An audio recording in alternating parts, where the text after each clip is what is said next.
Hi, my name is Stephan Zajac. That's Stephanzajac, and I'm from Northwest Indiana. I was born there, I was raised there, and I live there and I go to school there. So when my mother came here to this country, she was born in Lebanon, but she came here from Beirut, Lebanon, when she was about 17 years old. And I remember looking at old pictures of my parents when they were young and healthy. It was a different America. You know, everybody ate healthier, everybody exercised, the foods weren't filled with additives and preservatives and poor quality ingredients as they are today. My mother, when she first came here, she was about 90 pounds. Now, at the same height, she's about double that weight. Sometimes she'll blame it on her hormones. She's in her late 50s. Sometimes she'll blame it on the stress in her life. But really, a lot of it just comes down to diet. So what's different now? In Lebanon, everybody loves to eat fruits, vegetables, lean, healthy meats, a lot of olive oil. It's the Mediterranean diet.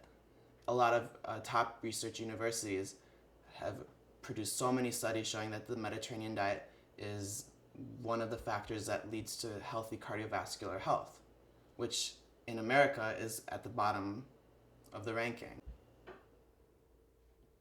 Naturally, when my mother came here as a teenager, she did try out some American foods, but really she maintained much of her Middle Eastern dietary culture. She would eat a lot of tabbouleh, hummus, falafel, a lot of vegetarian-based meals.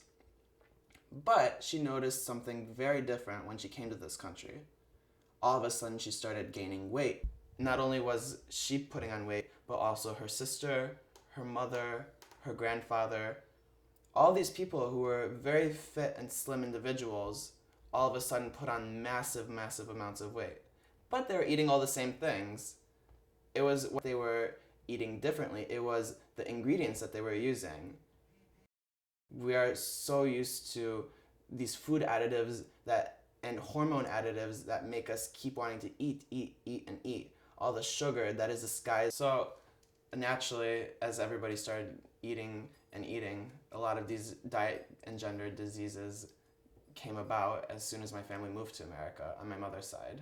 I was always eating and eating and eating, and not of my own willpower, but my grandparents always wanted to make sure that their grandchildren would have enough. So now that I'm an adult, one of the ways that I learned how to undo years and years of damage of unhealthy eating habits was through my boyfriend Dane, who works for a health and wellness company called MyFitFoods. So their whole concept is based upon healthy eating and portion control. And portion control is key because you don't have to sacrifice that which you love. You just have to eat less of it and limit what you eat so that you don't overeat. For instance, this is a MyFitFoods sample dish. This is called Give Me More Chicken. And it looks like your typical chicken salad, which it tastes like it, but it isn't really. There's no mayo, there's no added ingredients in here. I can look at the back and it tells you there's non-fat plain Greek yogurt and chicken and chicken and chicken. There are no additives in here. But if I take a comparable food additive, a salad dressing, for instance, creamy French style from Kraft. First of all, each tablespoon is loaded with 100 plus calories. This whole thing, I couldn't even finish this earlier. You can see half of it is gone.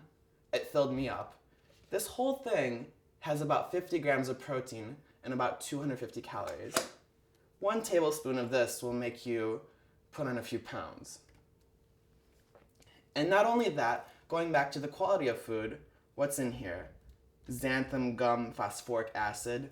Phosphoric acid, let me tell you something about that. That's what's found in diet soda. That's what eats away at your bones, makes you have mental problems. This is not good for you. But since I switched to eating healthy foods from MyFitFoods and limiting my portion, I've seen a drastic loss in body fat composition. And I'm proud to say that where I've come now has been a long struggle, but a learning process.